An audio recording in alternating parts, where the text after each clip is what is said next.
Bibliographic utility network के tools के बारे में हम लोग जान लेते हैं। तो इसमें 4-5 टूल्स है। सबसे पहले ये टूल्स का यूज़ क्यों होता है, सबसे पहले जिससे हम लोग जो नेटवर्क के जो लाइब्रेरी के जो मेंबर्स हैं उनको ये सर्विसेज प्रोवाइड किया जा सके। ये MLIA 103 बिब्लियोग्राफिक यूटिलिटी नेटवर्क का चैप्टर है। तो ये हो गया। दूसरा, to increase resource sharing among the members, जिससे ज़्यादा से ज़्यादा रिसोर्स शेयरिंग हो सके। तीसरा, to increase communication among the member libraries. तो ये 3 होते हैं जिससे कम्युनिकेशन हो गया। सबसे पहले सर्विस पहुंचाया जा सके, दूसरी चीज़ उनके पास रिसोर्स शेयरिंग हो सके, और तीसरी चीज़ कम्युनिकेशन हो सके। इसमें सबसे पहली चीज़ है यूनियन कैटलॉग। ये सबसे पहला टूल है। Computerised database of bibliographic records of books available in the libraries of the members both for journals and book is prerequisite of bibliographic utility network। bibliographic utility network में सबसे पहली चीज़ होती है जो डेटाबेस अवेलेबल होता है bibliographic records का। bibliographic records किस चीज़ का, बुक्स वगैरह का। OCLC, RLG ये सब लोग क्या करते हैं, यूनियन कैटलॉग बनाते हैं। यूनियन कैटलॉग वगैरह क्या होता है ये इसका हम लोगों ने डिस्कस कर लिया। इसमें क्या होता है, एक सामूहिक कैटलॉग होता है कि इसमें ढेर सारे लाइब्रेरी के मेंबर्स होते हैं, वो सब मिल करके जो हर बुक्स का एक यूनियन कैटलॉग बना लेते हैं, जिससे मेंबर्स को बार बार अलग अलग कैटलॉग करने की ज़रूरत नहीं होती है। तो ये इंटर लाइब्रेरी लोन में बहुत ही ज़्यादा सहायता करते हैं। ठीक है। और उसके बाद जैसे अपना लाइब्रेरी में कुछ नेटवर्क्स हैं, इनफ्लिपनेट, डेलनेट, ये सब हैं जो यूनियन कैटलॉग तैयार करके दे देते हैं। तो ये हो गई यूनियन कैटलॉग। सबसे पहला जो टूल है यूनियन कैटलॉग है बिब्लियोग्राफिक यूटिलिटी नेटवर्क का। दूसरा है एक्सेस टूल, कैसे उन सब रिसोर्सेज को एक्सेस किया जा सकता है, तो उसके बारे में इन्होंने बताया।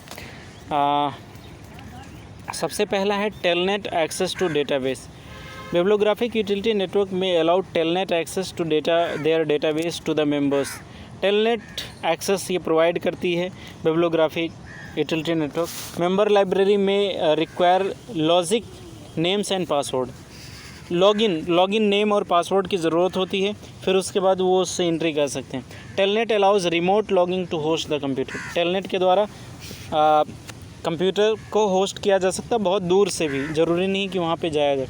Remote login. It is use to connect to electronic catalogue and databases as near and distant libraries.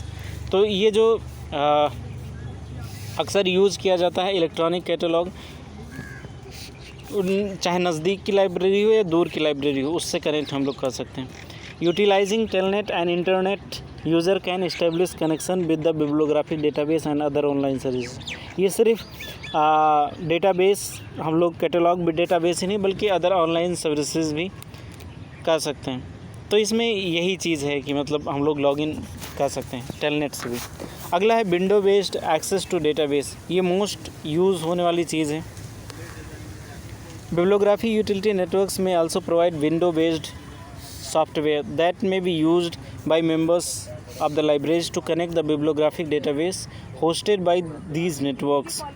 तो ये क्या करते हैं, ये विंडो बेस्ड एक्सेस भी प्रोवाइड करते हैं अपने लाइब्रेरी के मेंबर्स को। और यहाँ पे कुछ एग्जांपल्स दिए हैं, जैसे research library group for example provide RLIN21, a Windows based software that enables libraries to create records directly in RLG Union Catalog। तो यहाँ पे ये RLG मोस्ट डेवलप्ड कंट्रीज़ इसका यूज़ करते हैं। तो यहाँ पे इन्होंने एग्जांपल दिया है। तो विंडोज़ पे जैसे वो MS विंडो हो गया, विंडो 7, विंडो 10 आपने नाम सुना होगा, तो उसके द्वारा भी एक्सेस किया जा सकता है। Window based access to database, यहाँ वेब बेस्ड। तीसरा है इंटरनेट पे आधारित भी हम लोग एक्सेस कर सकते हैं।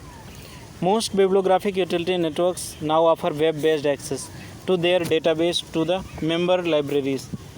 The member libraries may either given login password to the authorized member themselves and their access may be IP enabled to the campus। कई बार क्या होता है कि दिल्ली यूनिवर्सिटी के कैंपस या अन्य कैंपसेस के पास आप जाओगे तो वहाँ पे ये इनेबल्ड हो जाएगा, वहाँ पे अपने आप इस सर्विस को आप काम कर सकते हो। लेकिन कई बार ये बोलते हैं कि आप अपना पासवर्ड और लॉगिन नेम, यूज़र नेम इसको डालो फिर ये ओपन हो पाएगा। तो ये दोनों चीज़ करते हैं। तो ये IP इनेबल्ड ऑन कैंपस, ये बहुत ही ज़्यादा यूज़ होने वाला LAN सर्विस है, लोकल एरिया नेटवर्क। शायद इसके बारे में आप जानते होंगे या नहीं जानते होंगे, तो आप जानिए इसके बारे में। The RLG database for example can be accessed through it's web based search interface called eureka. Eureka आप एग्जांपल दे सकते हैं, यूरेका नाम का चीज़ है, यहाँ पे जा कर के इसके सर्च भी कर सकते हो। And as well as through web based service called red light green. तो इन्होंने क्या नाम चुना है, रेड लाइट ग्रीन। आप जा कर के अपना वेबसाइट पे यूज़ कर सकते हो, तो इस तरीके से इंटरफेस खुल जाएगा। तो चेक करना आप कि आपका लॉगिन पासवर्ड की ज़रूरत पड़ रही है कि नहीं, वैसे मुश्किल है ओपन करना। और उसके बाद तीसरा जो टूल होता है वो ILL के होता है, इंटर लाइब्रेरी लोन, इसके लिए यूज़ किया जाएगा एंड डॉक्यूमेंट डिलीवरी के लिए। Several bibliographic utility library networks have come up with the software solution to automate their process of inter-library loan for member libraries।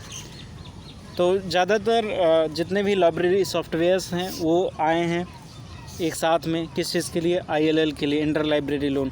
जैसे जिन लाइब्रेरीज़ के पास कोई रिसोर्सेज नहीं है तो वो दूसरे लाइब्रेरी से वो रिसोर्स ले सकते हैं, या तो अपने जो सेंटर ऑफिस है उससे भी वो लोग मंगा सकते हैं।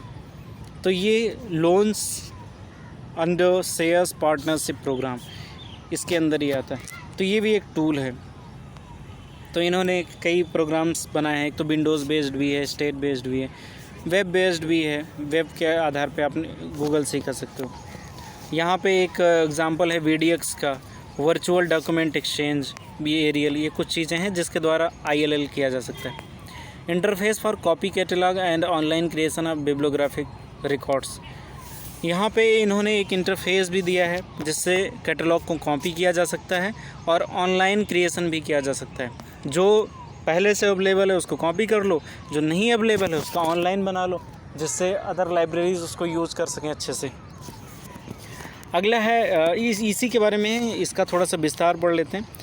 Bibliography utility networks not only require database of holding libraries for the book of non-book material, but also required to provide interface that support जैसे search, retrieval, display retrieve records, sorted in order, preferred defined by the user।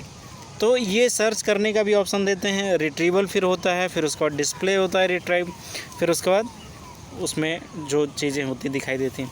फिर वहाँ पे आप creation of records, book non books, वहाँ पे आप record को create कर सकते हो जो एग्जिस्ट नहीं करती हैं। And provision to download records from the union database to the local library software. Local library software में आप इसको डाउनलोड भी कर सकते हो। इस प्रोटोकॉल का नेम है Z3950 Z39.50। इसके द्वारा ये लोग काम करते हैं। Z39.50 allow the client machine to submit a search to server, manage a search process and retrieve the results। ये हेल्प करता है यूज़र को, क्लाइंट को सर्च करने का, रिट्राइव करने का। ठीक है, तो ये कुछ चीज़ें थी, ये हम लोगों ने पढ़ा tools for the bibliographic utility networks. Thank you very much.